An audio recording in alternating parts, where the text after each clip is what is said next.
যদি তুমি অকলশৰে নিজৰ লগত সুখী নহয় তেতিয়াহ'লে আনৰ লগত কেনেকৈ সুখী হ'ব পাৰিবা?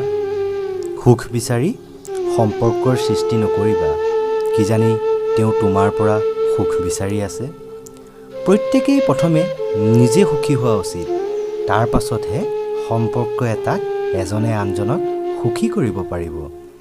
যিজন মানুহে তোমাক প্ৰকৃততে ভাল পায় তেওঁ কেতিয়াও তোমাক এৰি নাযায়, কাৰণ এৰি থৈ যোৱাৰ 100টা কাৰণ ওলালেও তেওঁ যেনে তেনে হ'লেও অন্ততঃ এটা কাৰণ উলিয়াব তোমাক ধৰি ৰাখিবৰ বাবে। এৰি দিলেই যদি তেওঁ ভালে থাকে তেনেহ'লে এৰি দিয়া, কাৰণ ভালে ৰখাৰ নামেইটো ভাল পোৱা। সময় সলনি হয় আৰু সময়ৰ লগে লগে সলনি হয় কিছুমান সম্পৰ্কৰ সমীকৰণ।